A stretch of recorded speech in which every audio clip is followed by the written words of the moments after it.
Ajakan kepada ayahnya meninggalkan berhala. Sebelum Nabi Ibrahim mengajak kaumnya untuk meninggalkan penyembahan terhadap berhala, pertama kali yang diajaknya menyembah Allah adalah ayahnya sendiri. Ayah Nabi Ibrahim bernama Azar adalah pembuat patung berhala. Ia memperingatkan ayahnya dengan bahasa yang lemah lembut penuh kesopanan, "Wahai ayahku, mengapa kamu menyembah sesuatu yang tidak mendengar, tidak melihat dan tidak dapat membantu kamu sedikit pun? Wahai ayahku, sesungguhnya aku mempunyai ilmu yang diberikan Allah dan tidak mungkin diberikan kepadamu.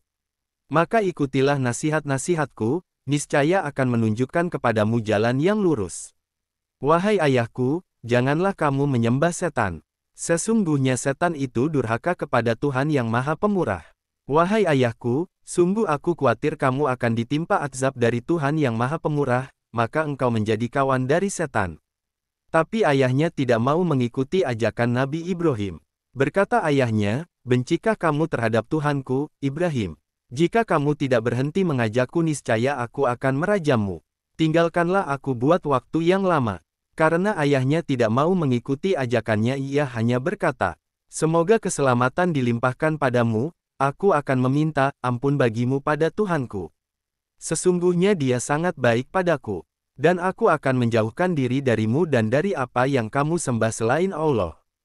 Dan aku akan berdoa kepada Tuhanku. Mudah-mudahan aku tidak kecewa dengan berdoa kepada Tuhanku." Doa atau permohonan Nabi Ibrahim untuk ayahnya tak lain adalah karena kasih sayangnya selaku anak kepada ayahnya. Namun setelah Allah menjelaskan bahwa ayah Nabi Ibrahim adalah musuh Allah, maka Nabi Ibrahim melepaskan diri darinya. Tak ada beban moral lagi sebagai anak kepada ayah seperti tersebut dalam Al-Quran. Dan permintaan ampun dari Nabi Ibrahim untuk ayahnya, bukan hanya karena suatu janji yang telah diikrarkan kepada ayahnya itu. Maka tatkala jelas bagi Nabi Ibrahim bahwa ayahnya adalah musuh Allah, maka Nabi Ibrahim melepaskan diri darinya.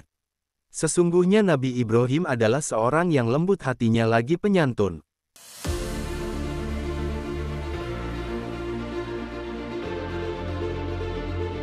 Nabi Ibrahim menghancurkan berhala-berhala.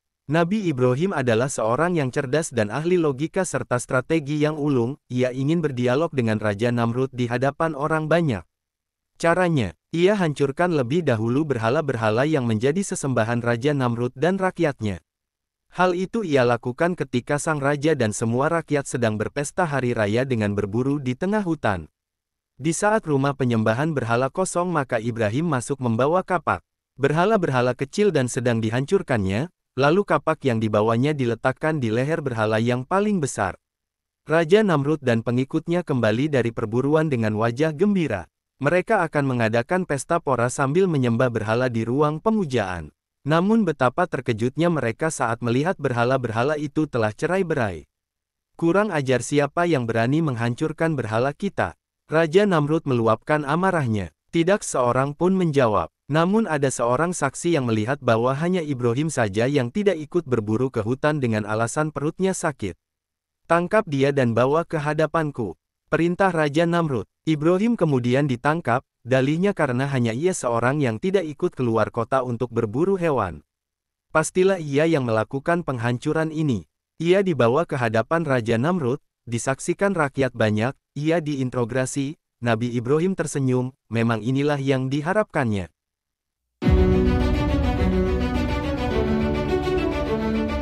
Tanya Raja Namrud, "Apakah kamu yang menghancurkan berhala-berhala itu?" "Bukan," jawab Nabi Ibrahim. Sergap kata Raja Namrud, "Cukup banyak bukti yang menunjukkan kaulah pelakunya.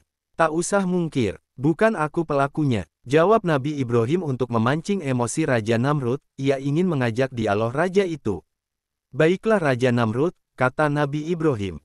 "Saya punya pikiran, kamu juga punya pikiran. Kalau mau mencari siapa pelaku penghancuran berhala-berhala itu, maka tanyakanlah kepada berhala yang paling besar itu. Bukankah kapak itu menggantung di lehernya? Berarti berhala paling besar itulah pelakunya." Raja Namrud berang mendengar ucapan itu. "Hai Ibrahim, kau sungguh bodoh.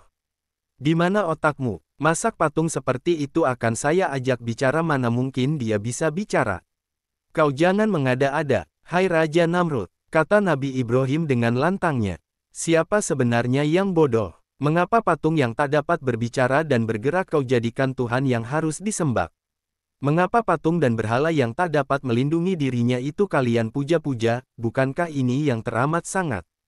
Raja Namrud dan pengikutnya terdiam mendengar jawaban Nabi Ibrahim itu. Sebagian masyarakat yang akalnya sehat membenarkan ucapan Nabi Ibrahim itu, namun mana berani mereka angkat bicara. Sementara Raja Namrud dan pengikutnya tak dapat membantah. Hanya amarah yang timbul di hatinya.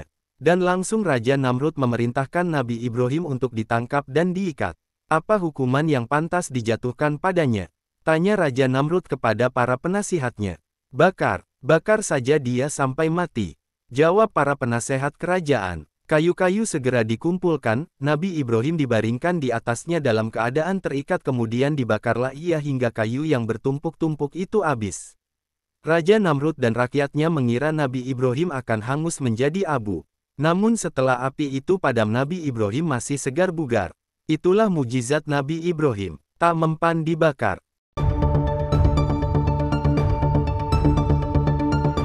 Dialog Nabi Ibrahim dengan Raja Namrud. Sesudah Nabi Ibrahim dibakar tidak mati, sebenarnya banyak rakyat yang mengikuti ajarannya, tapi karena takut pada ancaman Raja Namrud, maka mereka masih banyak yang kafir. Nabi Ibrahim pun meneruskan dakwahnya untuk mengajak manusia hanya menyembah Allah. Hal ini membuat murka Raja Namrud. Suatu hari Nabi Ibrahim dipanggil menghadap ke istana Raja Namrud.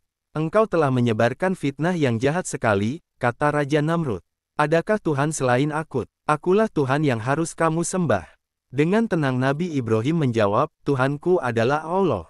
Dialah yang kusembah. Dia telah menciptakan kamu dan aku yang asal-usulnya tidak ada, ia mampu menghidupkan dan menghidupkan siapa saja yang dikehendakinya, ia adalah pencipta langit dan bumi. Raja Namrud menyanggah jawaban Nabi Ibrahim itu dengan pendapatnya yang konyol, aku juga bisa menghidupkan dan mematikan. Benarkah? Tanya Nabi Ibrahim. Raja Namrud kemudian memerintahkan pengawal untuk mengeluarkan 2 orang narapidana. Kemudian Namrud mengambil pedang. Salah seorang dari narapidana itu dipenggal lehernya sampai mati. Seorang lagi diampuni, dibiarkan hidup. Lalu Namrud berkata, begitulah bagaimana aku menghidupkan dan mematikan. Itu bukan mematikan, melainkan membunuh dengan cara biadab dan kejam, kata Nabi Ibrahim, Tuhanku bisa menjalankan matahari dari timur ke barat. Jika kau memang berkuasa Namrud, cobalah kau jalankan matahari itu dari barat ke timur. Namrud terbungkam tak bisa bicara. Tantangan Nabi Ibrahim benar-benar membuatnya keok, tak bisa membantah lagi, ia benar-benar telah dijatuhkan oleh kecerdasan akal Nabi Ibrahim. Sejak saat itu Namrud menganggap Nabi Ibrahim sebagai musuh besarnya.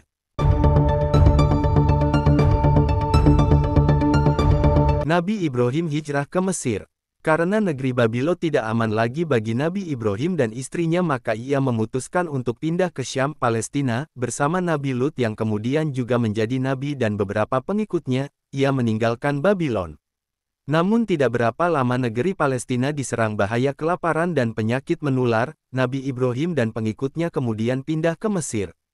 Mesir pada waktu itu diperintah oleh raja yang kejam dan suka berbuat seenaknya. Raja Mesir suka merampas wanita-wanita cantik walaupun wanita itu bersuami. Ketika Raja Mesir mendengar bahwa Sarah adalah perempuan yang cantik maka Nabi Ibrahim dan Sarah dipanggil menghadap, Nabi Ibrahim berdebar.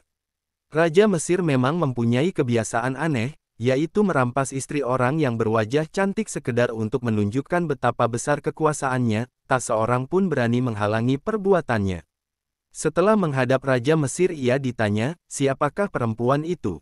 Kakak, jawab Nabi Ibrahim, sengaja dia berbohong. Sebab jika dia berkata terus terang tentu dia akan dibunuh Raja Mesir dan istrinya akan dirampas. Perbuatan Nabi Ibrahim ini menjadi kaidah, boleh berbohong dalam keadaan terdesak dan terancam bahaya. Nabi Ibrahim dan istrinya boleh tinggal di istana. Pada suatu hari Sarah dapat menyembuhkan sakit Raja Mesir yaitu sepasang tangan raja itu mengatup rapat tak dapat digerakkan. Atas jasanya itu Sarah kemudian diberi hadiah seorang budak perempuan bernama Hajar. Dan dengan ikhlas Hajar kemudian diberikan kepada Nabi Ibrahim untuk dijadikan istri. Di Mesir, Nabi Ibrahim dapat hidup tentram dan makmur. Hartanya melimpah ruah. Tapi justru ini menjadikan iri hati bagi penduduk asli Mesir. Maka Nabi Ibrahim kemudian memutuskan kembali ke Palestina. Sejak saat itu Palestina dijadikan tempat tinggalnya, dijadikan tanah airnya dan dijadikan tempat untuk menyembah Allah. Di negeri Palestina itu Hajar melahirkan seorang anak laki-laki bernama Ismail. Tak lama kemudian Sarah juga melahirkan anak laki-laki, dinamakan Ishak. Itu sejarah tentang perjalanan Nabi Ibrahim.